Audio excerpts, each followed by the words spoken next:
BSF director general Daljit Singh Chaudhary പ്രധാനമന്ത്രിയുമായി കൂടിക്കാഴ്ച നടത്തിയിരിക്കുന്നു. അതിർത്തിയിലെ നിലവിലെ സ്ഥിതിഗതികൾ DG പ്രധാനമന്ത്രിയെ ധരിപ്പിച്ചു എന്ന് മനസ്സിലാക്കാൻ കഴിയുന്നു. അതിനിടെ പഹൽഗാം ഭീകരാക്രമണവുമായി ബന്ധപ്പെട്ട വിവരങ്ങൾ പങ്കുവയ്ക്കാൻ NIA അഭ്യർത്ഥിച്ചു. ആക്രമണത്തിന്റെ ദൃശ്യങ്ങൾ, ചിത്രങ്ങൾ ഉൾപ്പെടെയുള്ള വിവരങ്ങൾ കൈവശമുള്ളവർ അത് നൽകണം എന്നാണ് NIAയുടെ നിർദ്ദേശം. അച്യുതൻ ഡൽഹിയിൽ നിന്ന് ചേരുന്നതിന് കൂടുതൽ വിവരങ്ങളുമായി. അച്യുതൻ, ആദ്യം അറിയേണ്ടത് ഡൽഹിയിൽ നടന്ന കൂടിക്കാഴ്ചയെക്കുറിച്ചാണ്.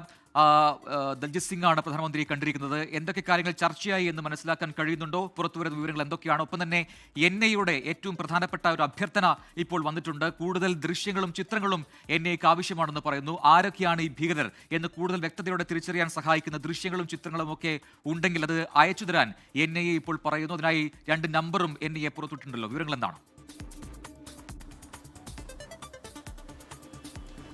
പ്രജിൻ, ഇതിൽ പ്രധാനപ്പെട്ടത് ഒരു നിർണായക കൂടിക്കാഴ്ച അല്പം മുൻപ് പ്രധാനമന്ത്രിയുടെ വസതിയിൽ നടന്നു എന്നുള്ളതാണ്. പ്രധാനമന്ത്രി നരേന്ദ്രമോദിയും അതുപോലെ തന്നെ BSF director general Daljit Singh ചൗധരിയും കൂടിക്കാഴ്ച നടത്തി. ഏതാണ്ട് 1 മണിക്കൂറായിരുന്നു പ്രധാനമന്ത്രിയുടെ വസതിയിൽ ആ കൂടിക്കാഴ്ച നടന്നത്. പ്രധാനമായും ഈ അതിർത്തിയിലെ നിലവിലെ സ്ഥിതിഗതികളാണ് DG ഈ പ്രധാനമന്ത്രിയെ അറിയിച്ചത്. കാരണം പാകിസ്ഥാനുമായി അതിർത്തി പങ്കിടുന്ന സംസ്ഥാനങ്ങളിൽ പൊതുവെ ഒരു ആശങ്ക നിലനിൽക്കുന്നു.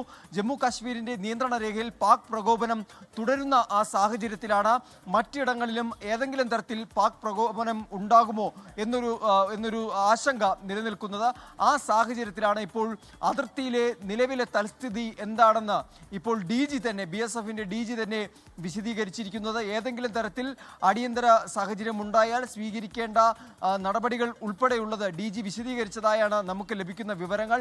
എല്ലാ തരത്തിലും BSF അതുപോലെ തന്നെ CRPF, രാജ്യത്തെ എല്ലാ സേനകളും ഒരുപോലെ ഈ വിഷയത്തിൽ ഒറ്റക്കെട്ടായി സംയുക്തമായി ആയിരിക്കും ഏത് അടിയന്തര സാഹചര്യത്തെയും നേരിടാൻ ഒരുങ്ങുന്നത്. അങ്ങനെ ഒരു ഒറ്റക്കെട്ടായി മുന്നോട്ട് പോകുന്ന ഒരു സാഹചര്യമാണ് ഉള്ളത്.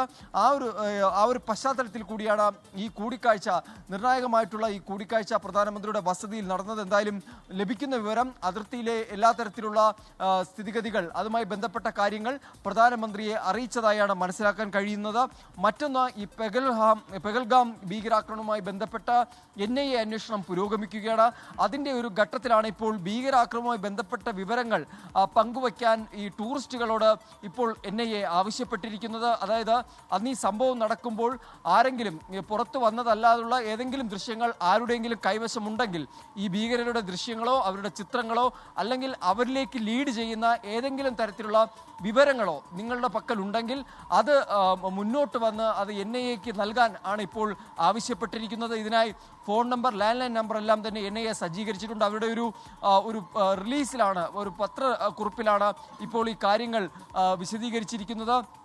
ഈ വ്യക്തികൾ, അവരുടെ ഈ വിവരം നൽകുന്ന വ്യക്തികൾ അവരുടെ വിവരങ്ങൾ നൽകിയ ശേഷം അവരുടെ പക്കലുള്ള രേഖകൾ കൈമാറണമെന്നു കൂടിയാണ് ആവശ്യപ്പെട്ടിരിക്കുന്നത്. അത്തരം ഏതെങ്കിലും തരത്തിലുള്ള രേഖകൾ ഉണ്ടെങ്കിൽ അത് ഭീകരരെ കണ്ടെത്തുന്നതിലേക്ക് നയിക്കും, കൃത്യമായി തിരിച്ചറിയുന്നതിലേക്ക് നയിക്കും എന്നാണ് ഇപ്പോൾ NIA അറിയിച്ചിരിക്കുന്നത്. പഹൽഗാം ഭീകരാക്രമണവുമായി ബന്ധപ്പെട്ട അന്വേഷണം പുരോഗമിക്കുന്നതിനിടയിലാണ് ഒരു വേറിട്ടൊരു നീക്കവുമായി ഇപ്പോൾ അന്വേഷണ ഏജൻസി ഇപ്പോൾ മുന്നോട്ട് പോകുന്നത്. എന്തായാലും നിലവിൽ ഇന്നത്തെ തിരിച്ചടിക്ക് പിന്നാലെ പാകിസ്ഥാൻ പ്രകോപനം ഉണ്ടായേക്കും എന്നുള്ള റിപ്പോർട്ടുകൾ നിലനിൽക്കെ കൂടിയാണ് BSF DG പ്രധാനമന്ത്രിയെ കണ്ടത്. മറ്റൊരു വശത്ത് പഹൽഗാം ഭീകരാക്രമണവുമായി ബന്ധപ്പെട്ട് NIA അന്വേഷണം കൂടി ശക്തമാക്കിയിരിക്കുകയാണ്. പ്രജിൻ, അച്യുതനാണ് ഡൽഹിയിൽ വിശദാംശങ്ങൾ നൽകിയത്. അങ്ങനെ തിരക്കിട്ട കൂടിയാലോചനകളും കൂടിക്കാഴ്ചകളും ചർച്ചകളും ഒക്കെ ഡൽഹിയിൽ ഇപ്പോഴും തുടരുകയാണ്.